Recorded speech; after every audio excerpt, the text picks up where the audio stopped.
I'm going to finally call the meeting to order for April 15, 2024 for the city of Kalispell at 7:04 p.m. May I have a roll call, please? Counselor Nunnally. Here. Counselor Carlson. Here. Counselor Gabrielle. Here. Counselor Graham. Here. Counselor Dowd. Here. Counselor Dahlman. Counselor Fisher. Here. Counselor Hunter. Here. And Mayor Johnson. Here. Please rise for the Pledge of Allegiance. Mr. Fisher, can you read us? I pledge allegiance to the flag of the United States of America and to the republic for which it stands, one nation, under God, indivisible, with liberty and justice for all.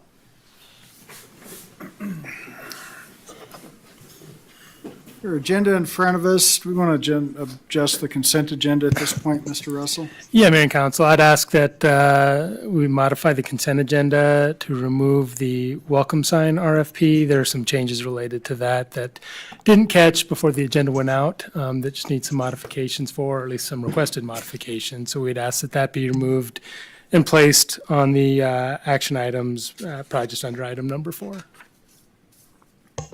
Okay. Look for approval, Mr. Nunnally. Move to approve the agenda and the consent agenda as corrected. Second. So as corrected with item 3, move to item 4 in section I. Yes, sorry. Okay. Second? Second, if it hasn't already been done. Okay. All in favor of the motion signify by stating aye. Aye. Opposed, like sign. Motion carries. Consent agenda now consists of 2 items, the council minutes from the April 1st, 2024 meeting, and the second item is award 2024 sidewalk and curbing projects. This item considers awarding Sand and Construction the contract for sidewalk and curbing projects for the year. Any public comment on either of the 2 items on the consent agenda? Motion? Mr. Hunter? Move that we adopt the consent agenda as published. Second. Motion second. All in favor of the motion signify by stating aye. Aye. Opposed, like sign. Motion carries. No committee report this evening, so at this point, we're going to go to public comment. Ask any member of the public who wants to speak to the council to step up to the microphone, give us your name and comments.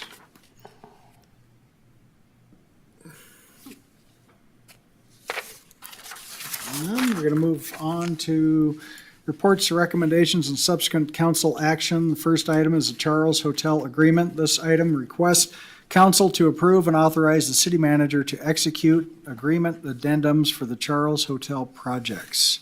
Mr. Russell? Yeah, Mayor and Council, we previously had a work session on this related to a request for developers extension. As part of that, developers willing to pay the value of the appraised lot from when the agreement went into place and do that on a quarterly basis in the appropriate increments related to that 5-year extension. And I don't know, Jared, if you had any further information related to it. Okay. So with that, I'd be happy to answer any questions council may have. Any questions for staff? Any public comment on the first item, Charles Hotel Agreement?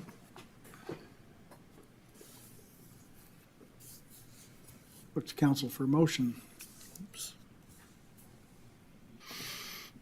Ms. Gabriel? Thank you, Your Honor. I would move that council approve and authorize the city manager to execute agreement addendums for the, do I have the right one? Yeah, for the Eagles Lot mixed-use project in 3rd and Main Lot. Second. Who was the second? Me. All right, Ms. Carlson. Discussion on the motion. Mr. Hunter?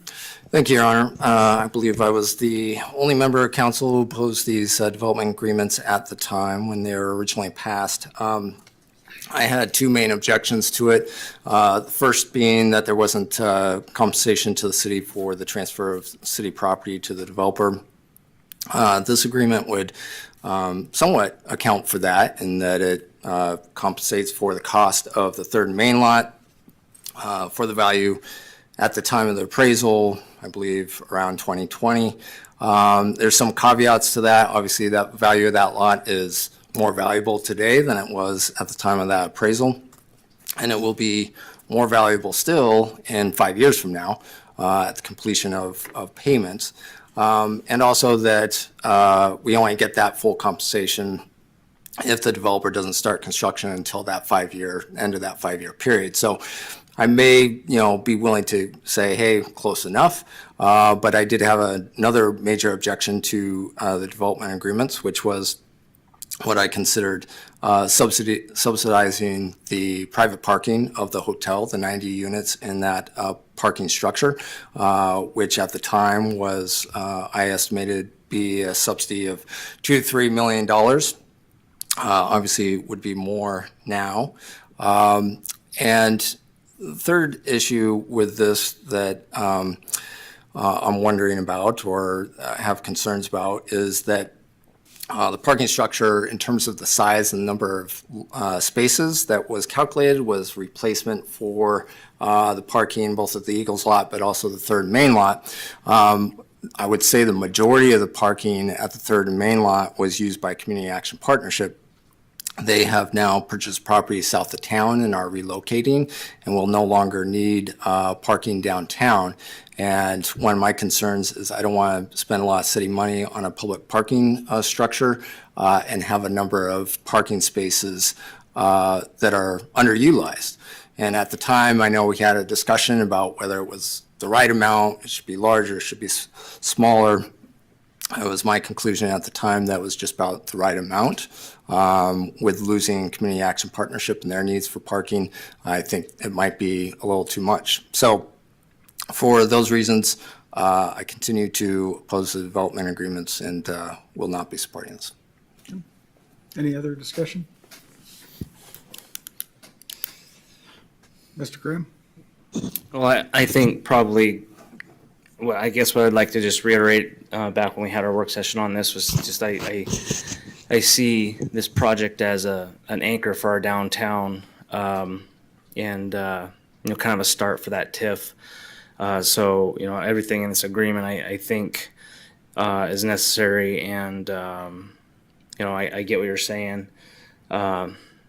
But I think it's necessary. It's a good project for downtown. And as far as the parking go, I mean, you don't really want to go and build a parking garage and have it already over full. I mean, you want to have some room to grow into it in the future. So, I support this. Other discussion?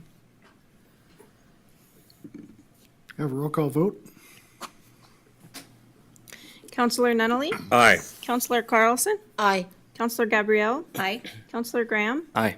Counselor Dowd, Aye. Counselor Fisher, Aye. Counselor Hunter, No. Mayor Johnson. Aye, motion carries. Next item is ordinance 1919, the first reading to changes to Chapter 24 sidewalks. This item considers amendments to Kalispell Municipal Code, Chapter 24 sidewalks. Mr. Russell? Yeah, Mayor and Council, we previously had a work session that discussed multiple items related to sidewalks. One of those topics was some ordinance changes to clean up the code and also to be able to streamline some of the repair and maintenance related to it. At that time, council wanted to move forward with that respective item, hence we're bringing it forward tonight with recommendations. I'll go ahead and turn it over to our Deputy Director of Public Works, Keith Haskins, to walk us through the staff report and potential changes. Thanks, Doug. Your Honor and Council, what you have before you tonight are staff recommendations for changes to Chapter 24 of the Kalispell Municipal Code, mostly having to do with sidewalks, but also in regard to city right-of-way. The changes are the result of the work session with City Council on March 25th. As you may recall from the work session, there are certain standards, policies, and procedures that staff are performing that don't align with the municipal code. For example, one portion of the code as currently written requires the city engineer to barricade hazardous sidewalk and require the property owner to repair or replace a sidewalk within 24 hours, which is a time frame that even the city cannot currently meet through our own efforts. In addition to the previous discussion with council at the work session, after discussions about the modifications with the city attorney's office, staff is also recommending the addition of section 24-1 penalty. Currently, most of the sections within Chapter 24 don't refer to a particular provision for enforcement, and the ones that do refer to Section 1-9, which specifies a fine not to exceed $500 or imprisonment not to exceed 6 months, or both. Rather than using Section 1-9, general penalty, which is at the level of a misdemeanor, the city attorney recommended using Section 1-12, which is for municipal infractions or civil penalties. That would be a $300 penalty for the first violation and a $500 penalty for repeat violations, which would be handled by municipal court. The changes to Section 24-6 include a modification to the title for clarification, a cleanup to the text concerning the review process for permits, corrections of the insurance requirements to match state statute, and corrections to which staff would be involved in the revocation of a permit. The changes to Section 24-17 include a correction to remove the reference to Section 1-9 for penalty as previously discussed. The changes to Section 24-19 correct the definitions for construction to follow standards for design and construction. The edits to Section 24-20 include a correction for the issuance of the permits by Public Works Department rather than the city engineer, citation of the standards for design and construction, ADA, and PROAG for conformance of construction, and removes the requirement for the city engineer to mark the lines and grades for installation and repairs of sidewalk, and also allows for a Montana PE to certify compliance. The edits to Section 24-21 removes the requirement for council to specify materials and character of construction of sidewalk and curb. The edits to Section 24-25 removes the requirement for the city council to supervise the construction of sidewalk and for the city engineer to sound all sidewalk, and instead allows Public Works or a professional engineer to certify compliance. Additionally, the section includes edits to the process for removal and replacement of unsatisfactory work. Section 24-26 was corrected to follow current procedures for the assessments for reimbursements of administration costs for construction of curb and sidewalk. Section 24-28 corrected the section title, corrected the form for a special warrant, and removed coupons from the code. Section 24-33 corrected the funding for sidewalk repairs made by the city, modified the reimbursement for administration, allowed for assessments of repairs over 8 years, and reduced the administration costs for assessments from 10% to 5%. Section 24-34 corrected the title to remove crossings from the section title, updated the reference standards to match 24-20B, provided 90 calendar days for repair only to be counted between May 1st and October 31st, and removed sections B through D. And with that, I'd be happy to answer any questions council may have. Any questions for staff? Mr. Hunter? Thank you, John. Apologize, I wasn't here during the work session discussion. I did watch the video. From that discussion, as I understand, a comment that was made that part of the impetus for this was a property on the west side that had some sidewalk and disrepair, and kind of the updating code makes it easier to kind of go and assess that property. Is that correct?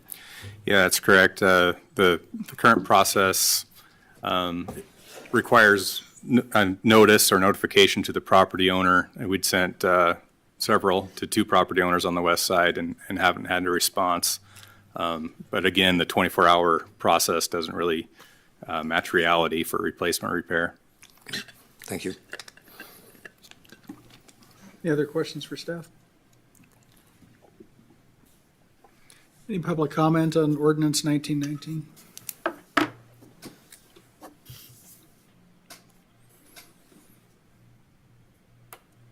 Motion? Ms. Carlson? Thank you, Your Honor. I move ordinance number 1919, an ordinance amending Chapter 24, Streets and Sidewalks, Articles 1 and 2 of the Kalispell Municipal Codes, declaring an effective date and authorizing the city attorney to codify the same. Second. Second. Thank you, Mr. Nunley. Discussion on the motion? Mr. Hunter? Thank you, Your Honor. I realize that this is just a code update to kind of clean things up, but I do have some serious concerns about the approach to funding sidewalk repair. And it's not unique to the city of Kalispell. It's kind of a nationwide issue, but I do have strong feelings about it. We don't approach anything else in the right of way this way in terms of the street portion that vehicles use. We don't assess the property is immediately adjacent to a pothole in order to fill that pothole or repave the street or repair water and sewer line. We do it for sidewalks, we do it for boulevards in terms of street trees with the 50/50 program. And I think historically that's whatever reason, kind of in history, we prioritized kind of vehicle infrastructure over pedestrian infrastructure and kind of non-vehicle infrastructure in terms of the transportation system. And, I believe that is changing and our code and kind of the way we approach things have not quite caught up. But I truly believe that sidewalks are just as important to our transportation infrastructure as our streets. And I have a real concern about, this is public property, 100%. The landowner who is adjacent to that property can't go in and put in stepping stones if they prefer that to a sidewalk. They can't make it windy instead of straight, right? They have no real say over it. And the repairs that may be needed may have nothing to do with the landowner. It's just old sidewalk or a tree root system buckled it. Yet we would go and force them to pay for it. Or at the very least 50/50, which 50/50 I'm all for if it's voluntary. If a landowner wants to contribute to improve the public property in front of their property to make it happen, that's great. But in terms of mandatory assessment, I have real concerns about. So we've talked about putting something on the measure to pay for sidewalk infrastructure, which I am for and hope that we could see something next year on that. So I would move to amend this so that we exclude those portions that refer to the assessment process, 24-26, 24-28, 24-33, and 24-34, that we would exclude those for the next year until we can get a measure on the ballot to fund sidewalk infrastructure.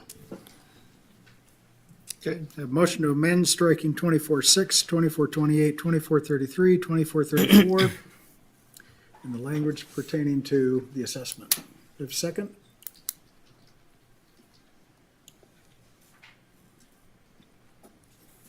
Dies for lack of second. Mr. Graham? Were you done? Yeah. Okay. I guess the question I'd have about your comments then is how does that apply to plowing or shoveling the sidewalks? Because, we're not going to shovel all the sidewalks in the whole city. So I think that might be kind of one of the reasons it's set up the way it is. Yeah, and so I appreciate that comment. So philosophically, I feel the same way, right? I mean, if we plow the roads, we should take care of the sidewalks as well, but practically, that doesn't make sense, right? I think historically, if we looked at, and it doesn't make sense because of the cost of it, obviously as well, but if we had been in a situation where landowners were responsible for removing the snow on the street, the vehicle portion of the street, and then looked at the public cost of coming in and doing that, that would be a huge cost to the city, and we'd be like, we can't do that. So we're just in this kind of historic situation where it seems outrageous to do that. But the difference I see in terms of that and this is you're not asking a landowner to put in any cost other than their time, their labor, right? Maybe they have to invest in a snow shovel, as opposed to replacing a sidewalk, which is assessment on the property and it's, more significant cost. So there's a difference there in my mind in terms of that. Any other discussion on the motion? I have a roll call vote. Counselor Nunley, Aye. Counselor Carlson, Aye. Counselor Gabrielle, Aye. Counselor Graham, Aye. Counselor Dowd, Aye. Counselor Fisher, Aye. Counselor Hunter, No. Mayor Johnson. Aye, motion carries. Next item, appointments to city advisory boards and committees. I have a number, but it looks like everything kind of evens out, so I'm just read through the boards with the number of openings and then the applicant that I'm going to recommend, because lo and behold, it matches right up. Architecture Review Committee, we have 2 city terms expiring, but only 1 reapplying. So I'd recommend that Mr. Mark Perry be reappointed to that. Conrad Mansion Board, 1 city term expiring, 1 applicant, and that would be Everett Slider reapplying. Third item, 2 terms expiring for the Downtown Business Improvement District. The only applicant applying is George Geovasis. It would be my recommendation we reappoint him. Impact Fee Committee, we have 1 term expiring. We have 3 vacancies, and I have 1 applicant, Mr. Arthur Fretheim, I'd like to appoint to that committee. Parking Advisory Board, 3 terms expiring. Mr. Perry reapplying, Joel Schockneck reapplying, and George Geovasis reapplying. I would recommend all 3 of them. Planning Commission, 3 terms expiring. Pip Burke reapplying, Joshua Borgart reapplying, and Shelby Odell is a new applicant. I would recommend them to the Planning Board. Police Commission, 1 term expiring. Actually, on this one, I did have 2. Angela Milky is reapplying. I would like to appoint her back onto the Police Commission. The next item is Tourism Business Improvement District, 1 term expired for medium and 1 vacancy for a small property. I have Bryce Baker applying for medium, Haley Wilson applying for the small business categories. That would be my recommendations there. Urban Forestry Committee, 3 expiring. Betty Albright reapplying, April Vomfeld reapplying, and Emma Murdovic, new applicant, would be my recommendation there. Arthur Fretheim applied for that, but as I'm requesting appointment to him to the Impact Fee Committee, I would leave him with 1 committee at this point. And then Urban Renewal Agency, 2 terms expiring.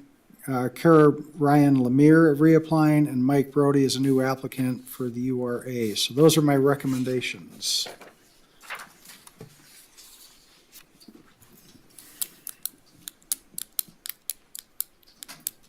Ms. Gabriel? Thank you, Your Honor. I would move that council accept the recommendations and confirm the appointments suggested by Mayor Johnson. Second. Motion second. All in favor of the motion, I'm sorry, what did you say for the planning commission? I was trying to keep. we had up on it. 3 terms expiring and 3 applicants. Got it. So, motion second. All in favor signify by stating aye. Aye. Opposed, like sign. Motion carries. New item number 4 is award welcome to Kalispell sign RFP. Mr. Russell. Yeah, Mayor and Council, I appreciate Council removing it from the consent agenda. One thing that we noticed today, and I apologize for not catching it before we sent it out with the regular agenda packet, is under the proposal for the project, there's an identified 25 to 60,000 for painting and or a mural on and around the concrete. Without putting any discussion related to the benefits or things of that, well, actually, I probably will, because you're talking about Highway 2 and painting on the sides of the pillars there, which was not part of our request for proposals. We put out for the sign and the construction of that. So this was added in above and beyond what the request for proposal was. We have no maintenance agreement with MDT for murals in this right-of-way, for the maintenance of it. The murals we've approved before have been related to projects that weren't on the highway, and that the parties coming forward took on maintenance responsibilities. So we have none of that within there, plus it wasn't in the initial request for proposals, so really people would not be, that may have wanted to bid on something of that nature, that was not part of the request. So, there's a couple things within that that give cause for caution as relate to approval of this. So a recommendation would be to award the contract up to the amount minus that. So it is what, 170,000 minus the 60. So basically we're looking at a recommendation to approve and award up to the, what is it, $112,000. With that, I'll go ahead and turn it over to Director of Development Services, Jared Nygren, to give a little bit more of the proposal itself and the project. Yeah, so as you may recall, the Coria plan, or the West Side Coria TIF had identified a need for welcome to Kalispell signage on the east side there on the bridge. The Urban Renewal Agency recommended this project for council approval at its September 23rd meeting.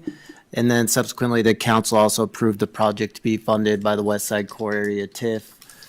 So based off of that, the staff did put out an RFP. We received one proposal.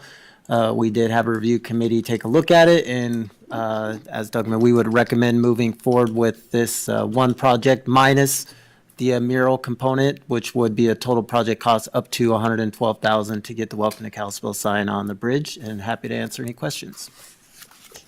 Any questions for staff? Mr. Hunter? Thank you, Your Honor. Yeah, perhaps I misunderstood, but one of the things I was expecting with the sign, just something that indicated the Parkline Trail, so welcome Kalispell, and then, like arrows either direction showing the Parkline Trail is, what that structure is that, is going across.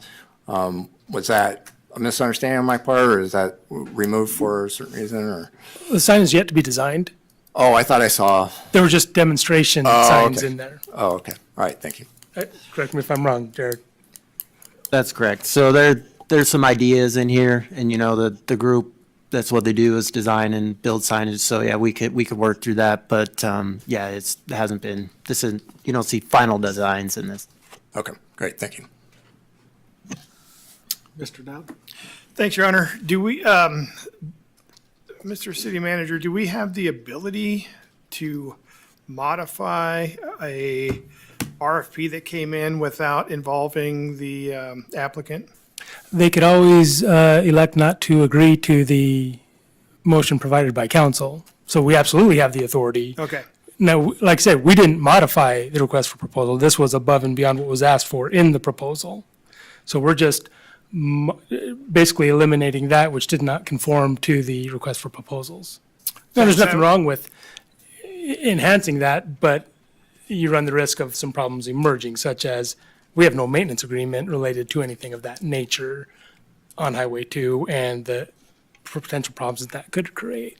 Sure, I understand that. I just wanted to make sure that we didn't have to go back to the applicant first, have them change it, and then approve it. No, like I said, if it's a non-starter for them, which I would not anticipate it would be, they can always elect not to be part of the project, and we could look at reissuing a request for proposals. Any other questions for staff? Any public comments on item number 4?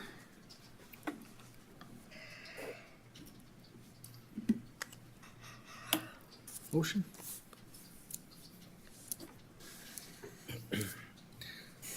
Mr. Dowd? I'll take a stab at it here. Your Honor, I move that we accept the proposal as modified in council tonight. So we have a motion to accept the RFP as provided, less the $70,000 for the mural that was included above and beyond our RFP. Yes. Yeah, perhaps I can restate it, because Yeah, what I think yeah. I heard Councilman Dowd say was he recommends authorizing city manager to enter into a professional services Yeah. agreement up to $112,000 There you go. from the West Side Core pretty Area close. TIF to be utilized in the professional design, fabrication, engineering, and installation of the sign. Correct, I was paraphrasing. Second. Second. Thank you, Ms. Carlson. Discussion on the motion. Mr. Hunter? Yeah, I just think it'll be great to have a sign that's welcoming folks to Kalispell, and I trust that these folks are produce a nice sign for us.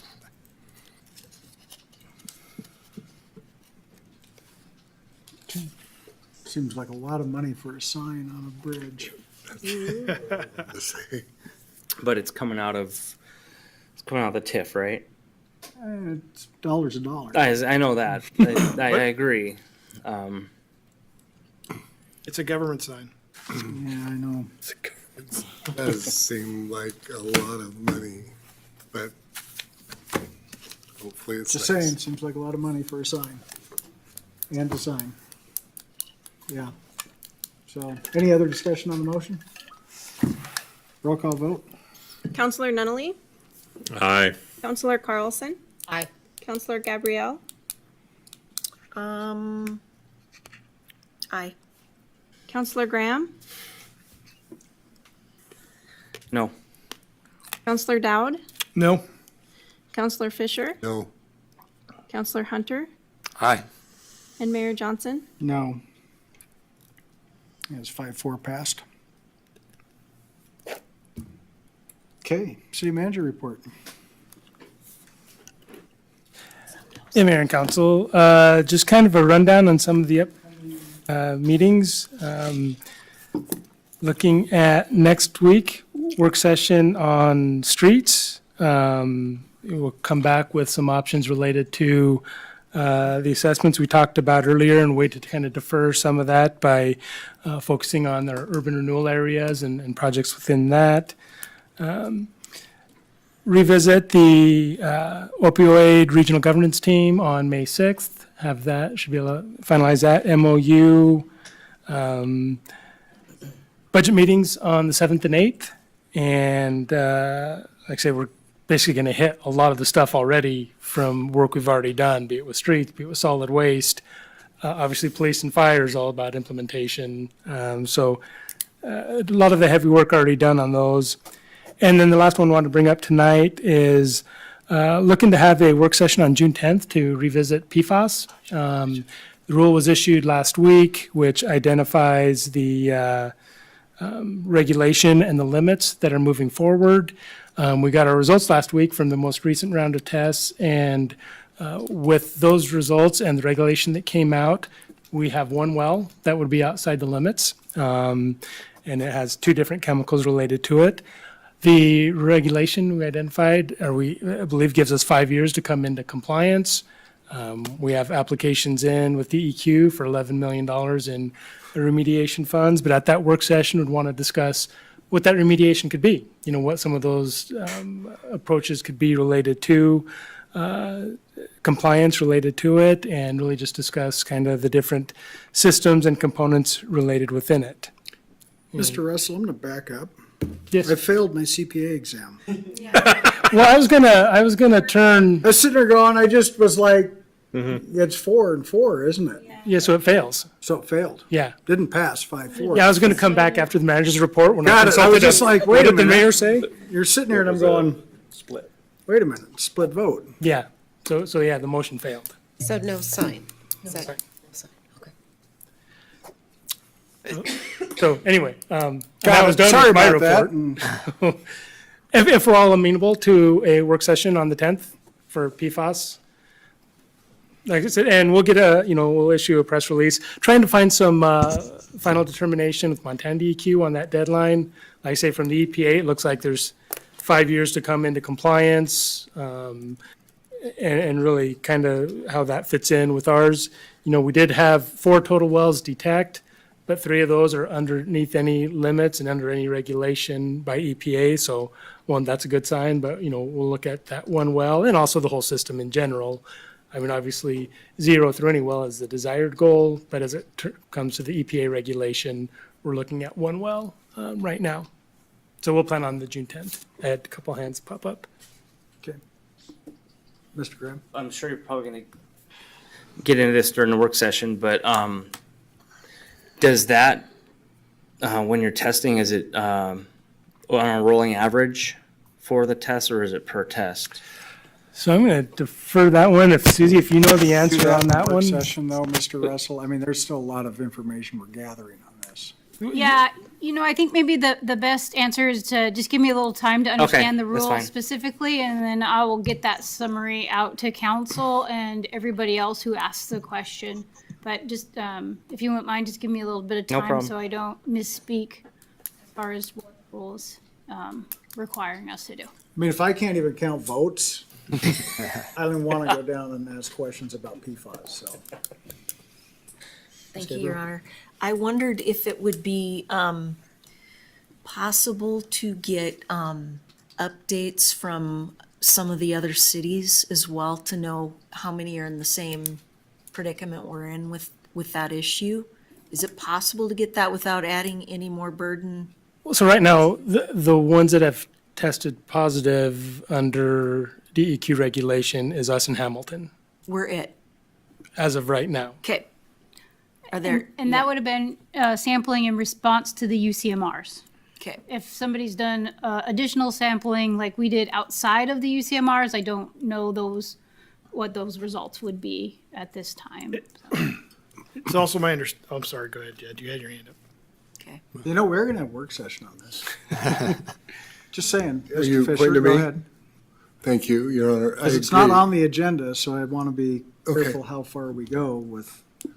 Okay, and I'll be careful how far I go. I agree with you. I'd like to know even beyond Montana, in agreeing with you, Ms. Gabriel. And the second question, I'm hearing these ads where people can remediate themselves and their system. I guess for our end users, is that an ability that they have? And is it something that can be done for a municipality on a big, I assume this is the purpose of the grants and the remediation that can take place for larger service areas. Is this something people should be doing and spending dollars on? Can it be remediated? So we're not going to tell individual people what they should or shouldn't do. That's a risk component. We tell everyone that they should educate themselves related to that. If they want to install a filtration system, that's entirely up to them. I say when you look at the overall component, we just encourage people to do their research, and if that's what they want to do. What we're looking at in terms of the emerging contaminant grants from the state is the public system. I understand. And so that's what we're focused on, is the treatment of the system and the components within there. Now, in terms of an individual household, you know, you can buy filtration systems to remove a lot of the things that may be in Yes, sir. a public system. So, by way of follow-up, the number that was set is 4 or 5 by the federal government? Depends on the specific chemical. Okay. One chemical's for, I mean, there's a lot of different chemicals. There's many, Yeah. but only 5 are being regulated at this point. 5 or 6? Six. 6. Six are specifically being regulated. And as we send out the public notice, I'll have that summarized in the public notice. So it'll be easy to reference. Yep. I think a lot of this needs to be withheld in agreeing with the mayor until we have more facts and what you bring forward. But, you know, you did ask a question, so I feel obligated to say that, you know, one of the levels is 10, and we were at 11 parts per trillion on that one. So I wanted to make sure, since you had asked that was, Okay. I think that we were at 11 on that one. Yep. On the There 10. was one that was. I've read a lot about this, and it will be interesting to have the work session. Thank you. Mr. Hunter? Yeah, since we're going to be doing a press release, which is great, I know that one well exceeded the new EPA standards, but we do have 4 wells now that have tested positive, even though 3 of them are below the standards, right? So I think those details will be important for the press release, just for transparency. But, and then just follow up on a question I asked previously about the state funding for mitigation, whether or not any of that could be used for purchase of some filtration systems that we could offer to the public, since it'll be a while before we get any of this mitigated. So again, on the statewide system, Yeah. happen to print it out. Okay. Funding for projects is available through loan forgiveness. In order to receive funding, DEQ must have a list of projects that relate to emerging contaminants and public water supplies. Projects can include costs associated with the construction of a new treatment facility or upgrade to an existing treatment facility that addresses emerging contaminants, development of a new source, consolidation with another water system that does not have emerging contaminants present or has removal capability, costs for planning and design associated pre-project costs, infrastructure related to pilot testing for treatment alternatives, and creation of a new community water system to address unsafe drinking water provided by privately owned wells or surface sources. So again, they're looking at the system, Okay. not that end user component, which makes perfect sense because you have no control over the interior of someone's house. Okay. Yeah, apologize if I didn't recall hearing that first time, so. Well, you heard it in general, and I said, well, we'll take a look at it. And so that's why I want it printed out, so we had that. For Okay, great, thank you. That it, Mr. Russell? Yes, sir. Okay. Anything from council? Mr. Nunnally? Thank you, Your Honor. I just want to take a quick moment and just thank the Kalispell Fire Department, but all of the volunteer fire departments that came into the city last week and assisted with the hotel fire. I think, I had, I wouldn't say a front row seat at the fairgrounds, but I had a pretty good seat to watch it and to watch all those men and women, not only the fire service, but our police department, our sheriff's department, highway patrol, all of them that responded to that. I think everyone did an outstanding job in making sure that that was a safe resolution. So I just wanted to say thank you to all the firefighters and law enforcement that responded to that. They did a good job. Mr. Hunter? Yeah, thank you, Your Honor. I'm still interested in seeing a welcome to Kalispell sign on that overpass. I can understand, the concern about the cost. I also thought, well, that's high, but I also know that I know nothing about preparing signs and how much it costs going in. So if we think that's too high, I would hope that we can kind of do some research, find out what a more reasonable cost is, and maybe put it back out and see if we can get a more reasonable cost and move forward with that. I would concur, Mr. Hunter. Mr. Fisher? That's exactly what, I agree with Mr. Hunter. It's not that I don't want to see a sign, I just think that it was misunderstood as it was bid. I think it should be bid again. I certainly don't think we should give up on it. It just seems like there's a more reasonable cost that could be sought after in this deal. And I agree with Sam. I just happened to drive by that fire situation and all the trucks and the pumps that were, I didn't know we had that many in this valley. I think there was 3 when I drove by shortly after. There ended up being 4. It was really impressive to see what took place, and compliments to the volunteer departments in the city of Kalispell, this mutual aid thing. It proves that it works, and pretty impressive stuff to me. Thank you. Mr. Dowd? Thank you, Your Honor. I would first like to get this out of the way and just wish Mayor Johnson a happy birthday tomorrow. Well, thanks. And, Yeah, I know. He's early. I know. well, next week will be too late. Yeah, it's true. Stalking his Facebook page or something. I keep an eye on all the public officials, by the way. Just try and win a vote. Anyway, and if somebody wasn't expecting this, then they don't know me. So here's some of the world according to Sid Dowd. I'd like to welcome you all to helping me recognize the single most socialist amendment to the Constitution, the income tax, in which the federal and state government tax you for the fruits of your labor and tax you more the more you attempt to self-flourish. It reminds me of one of my favorite cartoons. A mugger holds a gun to a well-dressed man and says, "Give me your money." The man looks shocked and stammers, "But I'm a politician." The mugger replies, "In that case, give me my money." There's a well-known saying out there that's used by a certain small demographic: taxation is theft. Thank you. Thank you, Mr. Dowd. You know what? I'm just going to adjourn on that. Anyway, yeah.